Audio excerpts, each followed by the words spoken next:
Anda kembali digelar perkara. Kepada polisi, pelaku mengaku membunuh korban lantaran utang dan asmara. Pengamat menilai pelaku tidak dapat menyelesaikan masalah dan mengambil jalan pintas.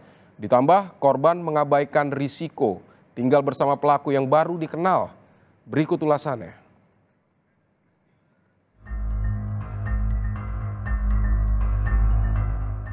Sebetulnya motif ekonomi hanya salah satunya saja. Ya, ada hal lain, misalnya kita tidak tahu relasi dia dengan keluarga, gitu ya, relasi dia dengan korban misalnya ya, sehingga hal apa justru agresivitas, ibaratnya kalau kita bisa mengatakan ini gelap matanya itu justru ditujukan kepada korban, bukan kepada pihak yang lain, bisa itu kan ya.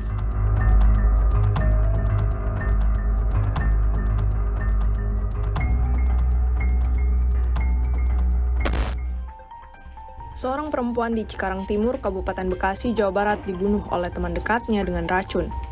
Pelaku tega membunuh korban karena motif ekonomi dan asmara. Korban ditemukan tidak bernyawa di sebuah rumah kontrakan. Kepada pemilik rumah kontrakan, pelaku dan korban menyewa sebuah rumah dan berpura-pura mengaku sebagai pasangan suami istri. Pengamat sosial Rizalwan Lubis menjelaskan, fenomena tinggal bersama tanpa ikatan pernikahan menunjukkan nilai sosial yang mulai luntur di masyarakat. Sayangnya, kebanyakan orang mengabaikan risiko dari relasi tersebut. Di Indonesia harusnya untuk norma kesusilaan itu yang berlaku bukan hukum seharusnya, tapi itu tadi ya, norma-norma dan kontrol sosial seharusnya yang bekerja. Nah, sayangnya di perkotaan itu sudah mulai luntur, sudah mulai hilang, ya. Ya memang dengan mudah saja orang mengaku suami istri tanpa harus ada pembuktian gitu. Oh ini istri saya, ini suami saya. Ya. Cukup menunjukkan dengan gestur, dengan gaya ketika mereka datang sebagai suami istri tanpa ditanya mana buktinya, nggak ada. Rizalwan menyebut tidak ada regulasi yang mengatur fenomena tinggal bersama tanpa ikatan pernikahan. Menurut Rizalwan, norma dan kontrol sosial seharusnya bisa mengatasi masalah tersebut. Ya, ini berhubungan juga dengan karakteristik kota yang saya sebutkan tadi, kota atau urban tadi. Orang berinteraksi itu dengan banyak kepentingan di belakang. Ada kepentingan yang sangat banyak. Jadi istilahnya originalitas, genuinitas itu sudah hilang dalam interaksi sosial. Orang sebetulnya banyak menginginkan kepentingan dirinya ketimbang memperhitungkan resiko yang akan dia dapat dari relasi sosial dengan lain. Itu yang terjadi di perkotaan, karena memang risiko selalu ada.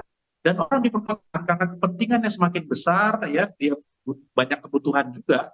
Ya akibatnya adalah dia mengedepankan apa yang bisa dia dapat, ketimbang risiko yang akan dia dapat bisa jadi lebih besar daripada kepentingan yang akan terpenuhi dari relasi sosial itu. Jadi ini pola yang umum juga terjadi di dalam interaksi di perkotaan pada umumnya, ya. Rizalwan melihat pelaku merasa dilema memilih tinggal bersama korban atau bertanggung jawab pada keluarga. Motif pembunuhan diperkuat dengan permintaan korban agar pelaku meninggalkan keluarganya.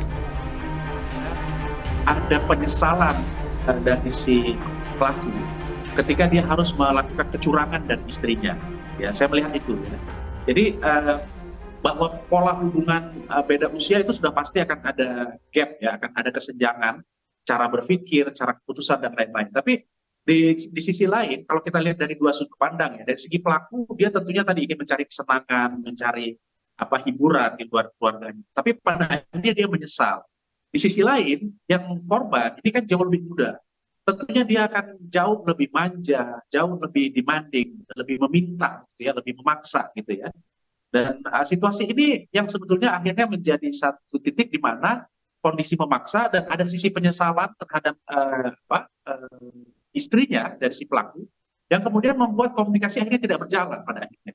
Tetapi dalam kasus ini saya melihat si korban itu banyak permintaan karena dia memang jauh lebih muda. Dia merasa harus dilindungi, dinafkahi, ya, diutamakan ya oleh si pelaku. Sementara si pelaku sendiri masih dalam kondisi dilematis antara kesenangan yang semakin membesar tadi, sementara dia punya tanggung jawab utama dengan istrinya yang sah gitu.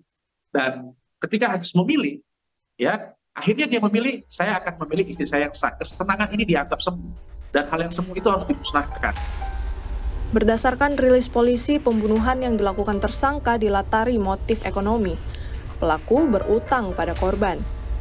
Kriminolog Universitas Indonesia Eva Sulfa membenarkan, persoalan ekonomi yang menghimpit seseorang bisa mempengaruhi orang tersebut melakukan tindak kekerasan. Ya, kalau di dalam hukum pidana kita mengatakannya ada keadaan pribadi yang menentukan orang untuk melakukan atau bagaimana dia melakukan satu tindak pidana.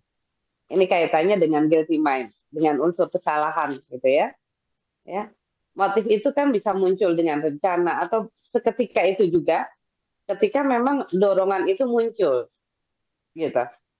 Ya, jadi kalau kita lihat tadi ada faktor-faktor di luar diri orang ini yang kemudian memacu orang untuk melakukan sesuatu, dan sesuatu itu yang dikeluarkan adalah dalam bentuk satu tindak pidana. Ini pasti bervariasi, setiap orang tidak selalu sama, gitu ya. Kalau dari orang ini, kalau saya melihat memang ada faktor lain, tetapi bukan penyakit kejiwaan, gitu ya. Lebih kepada faktor ekonomi dan hubungan sosial dengan keluarga atau lingkungannya yang kemudian membuat dia frustasi dan kemudian melakukan perbuatan ini. Selain faktor ekonomi, hubungan sosial pelaku dengan keluarga dan lingkungannya membuat pelaku frustrasi dan mendorong pelaku membunuh korban. Ini jadi kompleks, ya. Jadi kompleks, jadi banyak multifaktor yang kemudian mempengaruhi perilaku orang ini untuk mengambil satu keputusan. Dalam konteks ini pun saya melihat sebetulnya motif ekonomi hanya salah satunya saja, ya. Ada hal lain, misalnya kita tidak tahu relasi dia dengan keluarga, gitu ya, relasi dia dengan korban misalnya, ya, sehingga hal apa justru agresivitas, ibaratnya kalau kita bisa mengatakan ini gelap matanya itu justru ditujukan kepada korban, bukan kepada pihak yang lain, bisa itu kan, ya, itu juga barangkali ada faktor-faktor yang bisa kita gali untuk mempengaruhi perilaku itu. Tapi intinya kalau dalam perspektif kriminologi, ini bagaimana persoalan-persoalan ekonomi yang menghimpit orang, ya, di dalam konteks masyarakat yang umumnya terjadi karena alasan ekonomi. Ya, ini masyarakat yang kurang beruntung secara ekonomi, ya. Ini kemudian mempengaruhi perilaku orang untuk melakukan tindakan-tindakan kekerasan. Termasuk di sini adalah pembunuhan. Polisi menjerat pelaku dengan pasal 340 KUHP tentang pembunuhan berencana. Eva menjelaskan kasus pembunuhan berencana ditandai dengan adanya waktu untuk pelaku melakukan aksinya, sehingga tidak mudah terbongkar. Makna direncanakan terlebih dahulu itu bisa dipahami dalam dua hal. Yang pertama, adanya tenggang waktu pelaku untuk berpikir tentang apa dan bagaimana dia melakukan satu tindak pidana, mempersiapkan alat dan sebagainya, gitu ya, sehingga kemudian kejahatannya menjadi sempurna, menjadi tidak mudah untuk terbongkar, gitu kan? Itu satu. Yang kedua, sebetulnya makna dengan rencana adalah bahwa tempo atau waktu berpikir ini juga memberikan kesempatan kepada dia sebetulnya untuk mundur sebelum melakukan perbuatan itu, gitu loh. Jadi memang dia sudah timbang baik-baik, gitu ya, karena masih ada waktu untuk mundur. Artinya kalau dia melakukan itu, ini sudah dalam konteks akumulasi kebulatan tekad yang luar biasa untuk kemudian mengambil resiko bahwa dia akan diancam dengan pidana mati, pidana penjara 20 tahun, pidana seumur hidup, gitu ya. Itu dua hal itu. Karena motif ekonomi dan asmara, pelaku tega meracuni teman dekatnya sendiri. Meskipun sempat kabur ke Tasikmalaya, pelaku berhasil ditangkap oleh polisi dalam waktu kurang dari 12 jam. Kini pelaku harus mempertanggungjawabkan perbuatannya dan dijerat dengan pasal 340 KUHP tentang pembunuhan berencana, dengan ancaman hukuman penjara seumur hidup atau hukuman mati. Renata Panggalo, Yanuar Ruslim, Kompas TV, Jakarta.